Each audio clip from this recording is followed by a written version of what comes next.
Om Shanti 25 February 2025 प्रातः मुरली बाबा कहते मीठे बच्चे समस्तन को यही खुशीर खबर सुनाई दियो जे भारत एबे पुनर्बार स्वर्ग हेबाकु जाउछि सेथिपाई स्वर्गर रचयिता परमपिता एही दुनिया को आसीछंती। समस्तंकु एही खुशीर खबर सुनाई दियो जे भारत एबे पुनर्बार स्वर्ग हेबाकु जाउछि सेथिपाई स्वर्गर रचयिता परमपिता एही दुनिया को आसीछंती। प्रश्न जेउ पिलामानंकर स्वर्गर मालिक हेबार खुशी रहिछि सेमानंकर लक्षण कोन होइथिबो? जेउ पिलामानंकर स्वर्गर मालिक हेबार खुशी रहिछि सेमानंकर लक्षण कोन होइथिबो? उत्तर सेमानक भितरे कौनसी प्रकारर दुख आसी परिबो नाही। तांकर ही निशा रहिबो कि आमे तो बहुत महान व्यक्ति अटू, आमको बेहद्र बाबा एहीपरी करुछंती अर्थात लक्ष्मी नारायण करुछंती। सेमानकर चाली चलणी बहुत राजकीय हेबो। सेमाने अन्य मानकु एही खुशीर खबर न सुनाई रही परिबे नाही। ओम शांति। बाबा बुझाउछंती एवं पिला माने जानिछंती जे खास भारत और साधारण भावे सारा दुनिया को बाबांकर संदेश देबाकू पड़िबो। तुमे पिला माने समस्ते संदेशी अट, तेणु बहुत खुशीर संदेश समस्तंकु देबाकू हेबो जे भारत एबे पुनर्बार स्वर्ग हेबाकू जाउछि अथवा स्वर्गर स्थापना हेउछि। बाबा जहाँ को गॉड फादर अर्थात ईश्वर पिता कहा जाउछि सी ही स्वर्ग स्थापना करिबा पाई भारत को आसीछंती। सेथिपाई तुमको निर्देश मिलुछि जे ही खुशी खबर समस्तंकु भल भावरे सुनाओ। समस्तंकु निज धर्मर निशा रही थाई। तुमर मध्य एही निशा रहुछि। तुमे खुशीर खबर सुनाउछ जे भारत रे पुणी एबे सूर्यवंशी देवी देवता धर्मर स्थापना हेउछि अर्थात भारत पुनर्बार स्वर्ग हेबाकू जाउछि। एही खुशी अंतर रे रहिबा उचित। आमे एबे स्वर्गर मालिक हेबाकू जाउछु। जेउ मानकर अंतर रे एही खुशी रहुछि सेमानकर कौनसी प्रकारर दुख रहिबो नाही। एकथा मध्य पिला माने जानिछंती जे नुआ दुनिया स्थापन हेबा पाई कष्ट मध्य हेउछि। अबला मानक उपरे केते अत्याचार हेउछि। पिला मानकर सर्वदा ही स्मृति रहिबा दरकार जे आमे भारतवासी मानकु वर्तमान बेहद खुशीर खबर सुनाउछु। जेपरि बाबा पर्चा छपाई थिले जे भाई एवं भौणी माने आसे ही खबर खुशीर खबर सुन। सारा दिन एही विचार आसुछि जे किपरि समस्तंकु एही संदेश सुनाइबु। बेहद्र बाबा बेहद्र वर्षा देबाकू आसीछंती। तेणु एही लक्ष्मी नारायण को चित्र को देखी सारा दिन हर्षित रहिबा उचित। तुमे माने बहुत बड़ लोक, सेथिपाई तुम मानकर चलणी कोनोसी जंगली भली हेबा उचित नुहे। तुमे एबे जानि पारिछ जे आमे मांकड़ ठारू मध्य हीन थिलु। वर्तमान बाबा आसी आमको एही परी कराउछंती। तेणु केते खुशी रहिबा दरकार। किंतु आश्चर्य पिला मानक भितरे एही खुशी रहु नाही ना सेतिकी उमंग उत्साहर सहित समस्तंकु खुशीर खबर सुनाउछंती। बाबा तुमको मेसेंजर अर्थात वार्ताबह करिछंती। तुमे समस्तंकर कानरे एही संदेश सुनाई चल। भारतवासी माने एकथा जानी ही नाहंती जे आमर आदि सनातन देवी देवता धर्म केबे रचना करा जाइथिला, पुणी से धर्म कुआडे गला।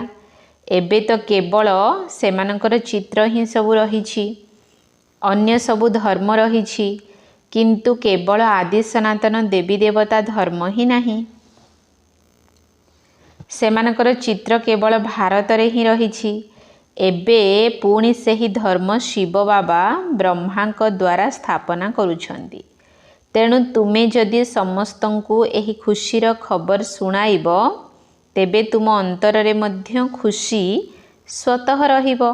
प्रदर्शनी रे तुमे माने ही खुशीर खबर सुनाउछ ना, बेहद्र बाबांक ठारु आसी स्वर्गर संपत्ति नियो।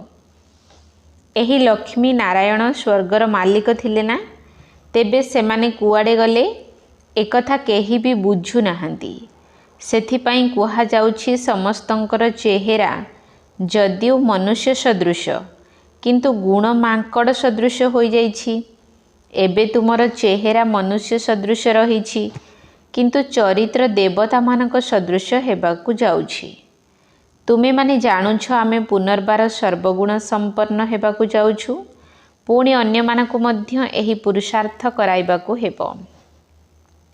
प्रदर्शनीर सेवा बहुत भल, जहाँकर कौनसी गृहस्थ व्यवहार बंधन नहीं, बानप्रस्थी अटंती अथवा विधवा अटंती, कुमारी अछंती, सेमानक पाई तो सेवार बहुत सुजोग रही, तेणु सेमाने सेबारे लागि जिबा उचित।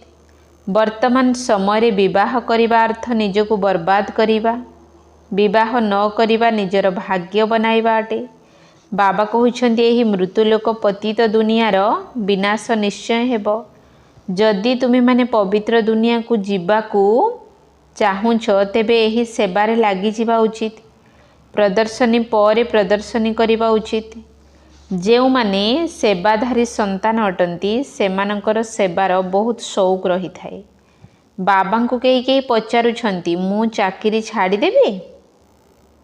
बाबा देखुचंती जदि से माने योग्य अटंती तेबे आज्ञा दियंती, सेवा कर। एहीपरि खुशीर खबर समस्तंकु सुनाइबाकु हेबो। बाबा कहउछंती निजर सत्ययुगी राज्य भाग्य आसी नियो। तुमे माने 5000 वर्ष पूर्वरु आसी राज्य भाग्य नेइथिल, एबे पुनर्बार नियो। सेथिपाई केवल मो मतरे ही चाल। निजको देखिबा दरकार मो पाखरे केउ केउ अवगुण रहिछि। तुमे ही ब्याज उपरे बहुत सेवा करि परिबो। एहा बहुत फास्ट क्लास जिनिस, जदिओ अल्प पैसार जिनिस, किंतु एहा द्वारा केते उच्च पद पाई परिबो। मनुष्य पाठ पढ़िबा पाई बही किनिबारे केते खर्च करूछंती। एठारे बही आदि किनिबार तो कौनसी आवश्यकता नहीं, केवल समस्तंक कानरे संदेश देबाकु हेबो। एहा हेउछि बाबांकर सच्चा मंत्र। बाकी अन्य माने तो समस्ते मिछ मंत्र देउछंती। मिछ जिनिसर किछि मूल्य न थाए। हीरार बहुत मूल्य रही थाए किंतु पत्थरर नुही। जेउ गायन करा जाए जे गोटिए वाक्य लक्ष लक्ष टंकार, ताहा एही ज्ञान निमंते कुहा जाइछि। बाबा कहउछंती शास्त्र तो बहुत रहिछि, तुमे माने अधा कल्प हेब शास्त्र आदि पढ़ी आसीछ, किंतु ता द्वारा तो तुम मानकु किछि हेले मिलिला नाही। एबे तुमको ज्ञान रत्न देउछि। सेमाने समस्ते हेउछंती शास्त्रर अधिकारी। बाबा तो हेउछंती ज्ञानर सागर। बाबांकर गोटिए गोटिए महावाक्य लक्ष लक्ष कोटि कोटि टंकार, जहा द्वारा तुम विश्वर मालिक हेउछ, सेठाकु जाई पदमपति हेउछ। एही ज्ञानर ही महिमा रहिछि। सेही शास्त्र इत्यादि पढ़ी पढ़ी तुम कांगाल हो जाइछ। तेणु एबे एही ज्ञान रत्नर दान मध्य करिबाकु पड़िबो। सेथिपाई बाबा तुमको बहुत सहज उपाय सब बताउछंती। सेमानकु कुह निजर असली धर्म को भूली तुमे धर्मभ्रष्ट हो जाइछ। तुम भारतवासी मानकर आदि सनातन देवी देवता धर्म थिला, सेही धर्म एबे कुआडे गला। 84 लाख जोनि कहिबा द्वारा किछि भी कथा बुद्धि रे रहु नाही। वर्तमान बाबा बुझाउछंती तुमे माने सबु आदि सनातन देवी देवता धर्मर थिल, पुणी 84 जन्म नेइछ। एही लक्ष्मी नारायण आदि सनातन देवी देवता धर्मर अटंती ना। एबे सेमाने धर्मभ्रष्ट कर्मभ्रष्ट हो जाइछंती। अन्य सबु धर्म रहिछि, केवल एही आदि सनातन धर्म ही नाही। जेतेबेले एही धर्म थिला सेतेबेले अन्य कोनोसी धर्म नथिला। एहा केते सहज बुझिबार कथा। ये बाबा आउ ये दादा अटंती। प्रजापिता ब्रह्मा अछंती, तेणु निश्चित भावरे बिके अधिकरु अधिक हेबे ना। वर्तमान बाबा आसी रावणर जेल रु शोक बाटिकारु मुक्त करूछंती। ଶୋକ ବାଟିକାର ଅର୍ଥକୁ ମଧ୍ୟ କେହି ବୁଝି ନାହାନ୍ତି। ବାବା କହୁଛନ୍ତି ଏହା ଶୋକର ଦୁଃଖର ଦୁନିଆ ଅଟେ। ତାହା ହେଉଛି ସୁଖର ଦୁନିଆ। ତୁମେମାନେ ନିଜର ଶାନ୍ତିର ଦୁନିଆ ଏବଂ ସୁଖର ଦୁନିଆକୁ ମନେ ପକାଇ ଚାଲ। ନିରାକାରୀ ଦୁନିଆ କହୁଛନ୍ତି ନା, ଇଂରାଜୀ ଅକ୍ଷର ବହୁତ ଭଲ।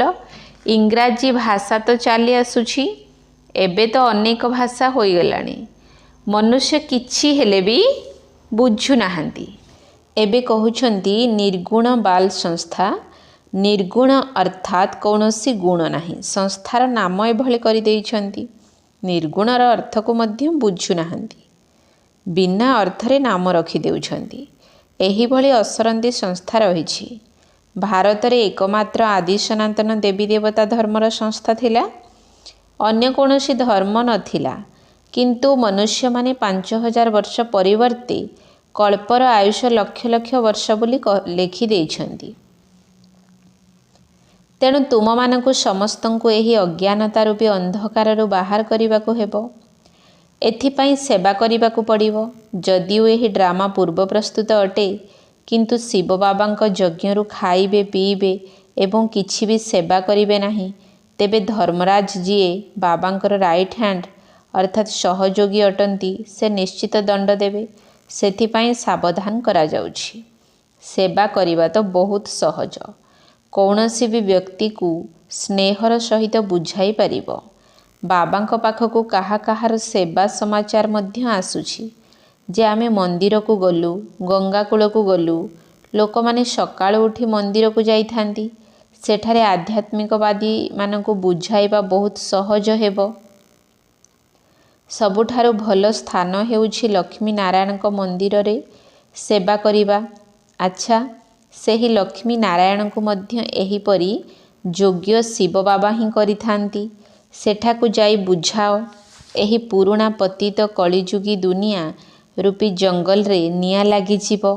ସବୁ ସମାପ୍ତ ହୋଇଯିବ। ତୁମର ପାଠ ମଧ୍ୟ ପୂରା ହୋଇଯିବ।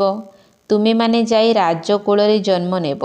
ରାଜତ୍ୱ କିପରି ମିଳିବ ସେ କଥା ଆଗକୁ ଗଲେ ଜଣାପଡ଼ିବ। ଡ୍ରାମାରେ ଯାହା ଥିବ ତାହା ପୂର୍ବରୁ ଶୁଣାଇବା ଉଚିତ ନୁହେଁ। ତୁମେ ଜାଣିପାରିବ ଯେ ଆମେ ସେଠାରେ କେଉଁ ପଦ ପ୍ରାପ୍ତ କରିବୁ। ଯେଉଁମାନେ ଅଧିକ ଦାନ ପୁଣ୍ୟ କରିଥାନ୍ତି ସେମାନଙ୍କୁ ରାଜପଦ ମିଳିଥାଏ ନା। ରାଜାମାନଙ୍କ ପାଖରେ ବହୁତ ଧନ ରହିଥାଏ। ଏବେ ତୁମେ ଅବିନାଶୀ ଜ୍ଞାନରତ୍ନର ଦାନ କରୁଛ। ଏହି ଜ୍ଞାନ ଭାରତବାସୀମାନଙ୍କ ନିମନ୍ତେ ହିଁ ଉଦ୍ଦିଷ୍ଟ। ସେମାନଙ୍କୁ କୁହ, ଏବେ ଆଦି ସନାତନ ଦେବୀ ଦେବତା ଧର୍ମର ସ୍ଥାପନା ହେଉଛି। ପତିତରୁ ପବିତ୍ର କରୁଥିବା ବାବା ଏହି ଦୁନିଆକୁ ଆସିଛନ୍ତି। ସେଥିପାଇଁ ବାବା କହୁଛନ୍ତି କେବଳ ମୋତେ ମନେ ପକାଅ। ଏହା କେତେ ସହଜ, କିନ୍ତୁ ସମସ୍ତଙ୍କର ଏତେ ତମ ପ୍ରଧାନ ବୁଦ୍ଧି ହୋଇଯାଇଛି ଯେ କିଛି ବି ଧାରଣା ହେଉନାହିଁ।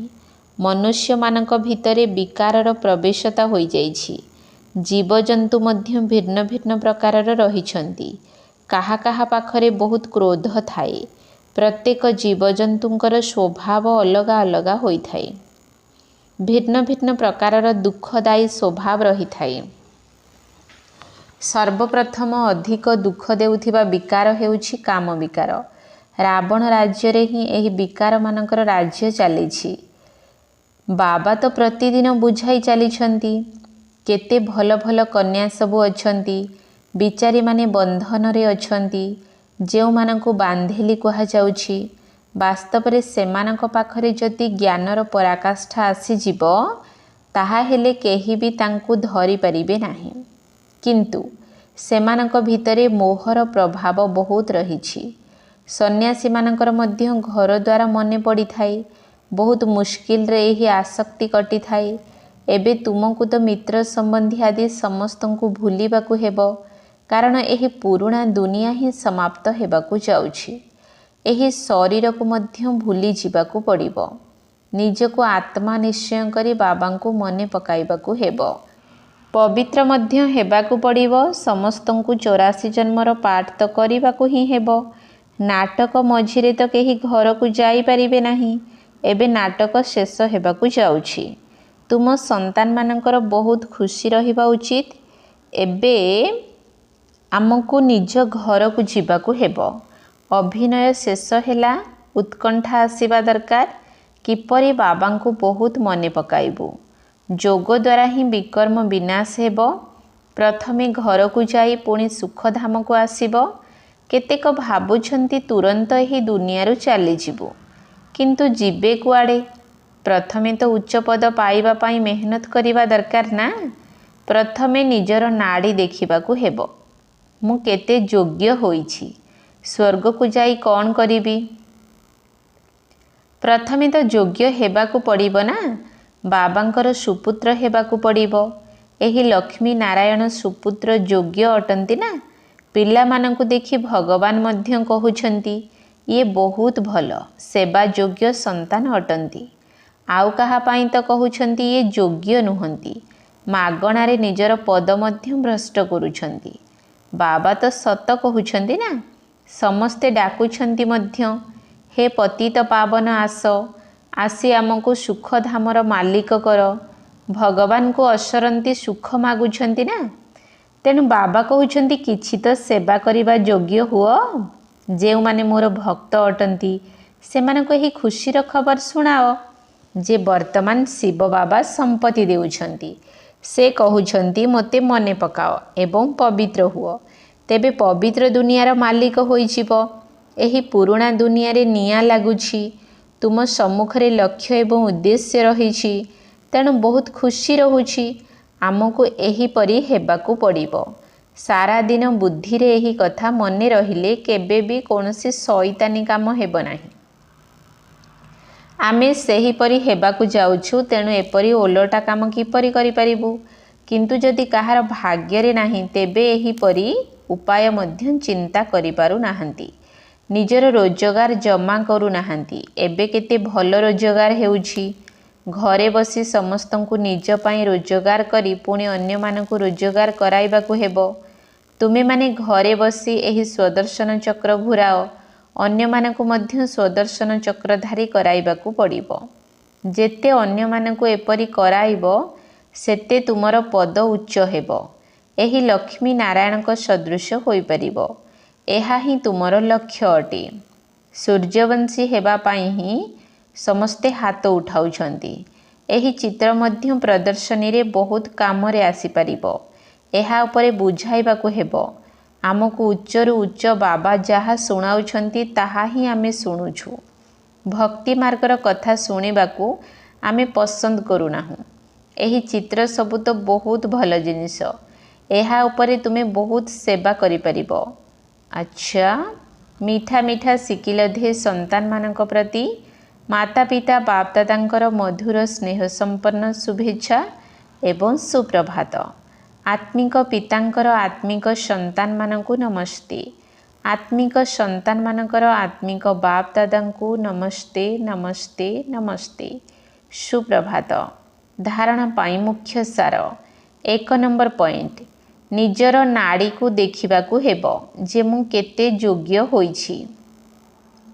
सेवा आधार रे निजर योग्यतार प्रमाण देबाकू पड़िबो। ज्ञानर पराकाष्ठा द्वारा बंधन मुक्त हेबाकू पड़िबो। निजर नाड़ी देखिबाकू हेबो जे मु केते योग्य होइछि। सेवा आधार रे निजर योग्यतार प्रमाण देबाकू पड़िबो। ज्ञानर पराकाष्ठा द्वारा बंधन मुक्त हेबाकू पड़िबो। 2 नंबर पॉइंट, एकमात्र बाबांको मतरे चाली अवगुण गुड़ी को निज भितरु बाहर करि देबाकू हेबो। दुखदायी स्वभाव को छाड़ी सुखदायी हेबाकू पड़िबो। ज्ञान रत्नर दान करिबाकू हेबो। एकमात्र बाबांको मतरे चाली अवगुण गुड़ी को निज भितरु बाहर करि देबाकू हेबो। दुखदायी स्वभाव को छाड़ी सुखदायी हेबाकू पड़िबो। ज्ञान रत्नर दान करिबाकू हेबो। वरदान, परीक्षा बा समस्या समय रे दुखरे झाउली पड़िबा परिवर्ते मनोरंजन रो अनुभव करुथिबा सदा विजयी हुओ। परीक्षा बा समस्या समय रे दुखरे झाउली पड़िबा परिवर्ते मनोरंजन रो अनुभव करुथिबा सदा विजयी हुओ। एही पुरुषार्थी जीवन रे ड्रामा अनुसार समस्या हेउ बा परिस्थिति हेउ आसीब तो सुनिश्चित। कारण जन्म नेबा मात्रके आग को बढ़िबार लक्ष्य रखिबा अर्थ परीक्षा एवं समस्या गुड़ी को निमंत्रण देबा। जेबे कि रास्ता को अतिक्रम करने को हेब तेबे रास्ता कड़र दृश्य गुड़ी को सम्मुख को आसीब नाही एहा किपरि होई परिबो। किंतु सही दृश्य गुड़ी को अतिक्रम करि चलिबा परिवर्ते जदि से गुड़ी को ठीक करिबारे लागि जिवो तेबे बाबांकर स्मृतिर संयोग ढिला होई जिवो एवं सेथिरु मनोरंजन अनुभव करिबा परिवर्ते ताहा मन को निराश करिदेबो। सेथिपाई सेगुड़ी को देखी बाहा बाहर गीत गाई आगको बढ़ी चल अर्थात सदा विजयी भवर वरदानी हुओ। स्लोगन मर्यादा अनुसारे चालिबा अर्थ मर्यादा पुरुषोत्तम हेबा। मर्यादा अनुसारे चालिबा अर्थ मर्यादा पुरुषोत्तम हेबा। ओम शांति।